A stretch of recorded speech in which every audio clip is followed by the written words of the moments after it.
कि सबको गरीब होना चाहिए? जवाब है बिल्कुल भी नहीं।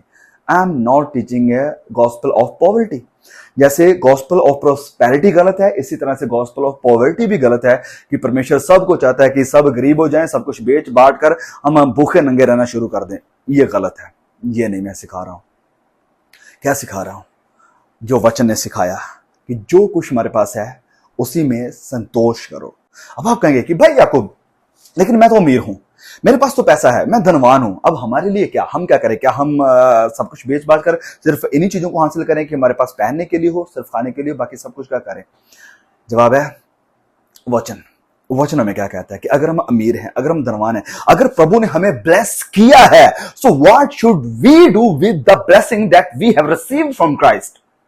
कि वो आशीष जो हमें प्रभु की तरफ से मिली है, हम उन्हीं आशीषों को क्या करें? अब जवाब है वचन क्या कहता है? हमें वचन में आना है, हमें वचन में आना है।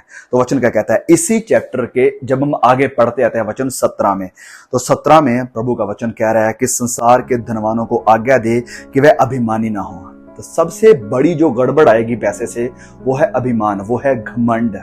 मेरे पास तो पैसा है, मेरे पास तो कनेक्शंस है, पैसे के कारण कनेक्शंस भी आ जाएंगे, पैसे के कारण बड़े बड़े लोग भी आपके पास आ जाएंगे, तो उसके कारण क्या आएगा? घमंड आएगा। तो पौलुस कह रहा है कि अभिमानी ना हो। सबसे पहली बात, अगर आपके पास पैसा है तो, अगर आपके पास आशीषें हैं दुनिया की तो ठीक है, ओके फाइन, इसके कारण कभी घमंड ना है तुम्हारी जिंदगी में। गरीबों को तुच्छ जाना शुरू कर दो, गरीबों के पास जाना बंद कर दो, गरीबों को देखना बंद कर दो, गरीबों की सुधी देना बंद कर दो, गरीबों के घर में जाकर चाय पीना, खाना खाना बंद कर दो। अभिमान ना है। सबसे पहली बात वचन कह रहा है, खतरा क्या है? घमंड का। ये नहीं आना चाहिए। संसार के धनवानों को आज्ञा दे कि वे अभिमानी ना हो। दूसरी बात है, चंचल धन पर आशा ना लगाए।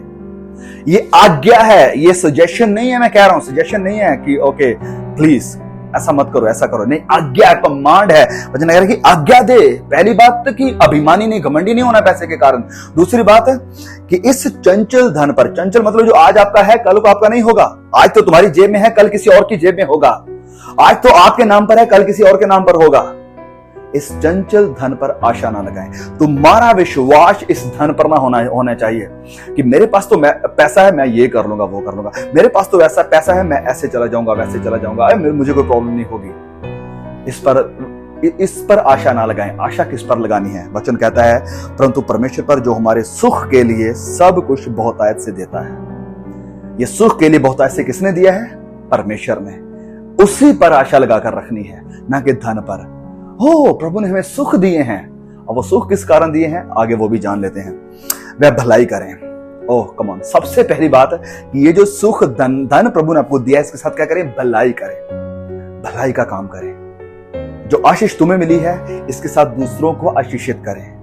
फिर आगे, और भले कामों में धनी बन जाएं और उदार और सहायता देने में तत्पर रहें। उदार मतलब जैसे हमने देखा था ना, पौलुस कह रहा है करंथिया के चर्च को और मकेदोनिया के चर्च को कि तुम उदार के काम में बढ़ते जाओ, कि तुम्हें उदार देना है। जहां कहीं तुम देख रहे हो सेवकाई में जरूरत है, उस सेवकाई में दे दो। अगर कोई भाई बहन की जरूरत है, उस भाई बहन को दो। अगर कोई चर्च में आपको देख रहा है कि हाँ मुश्किल में है, तंगी में है, परेशानी में है, बड़ी दूर से आता है, बड़ी मुश्किल से आता है, गाड़ी से आता है, बस से आता है, ट्रेन से आता है, लंबा सफर पड़ता है, तो क्या मेरे पास प्रभु ने मुझे इतना दिया है कि मैं उसे एक नया साइकिल दे सकता हूं?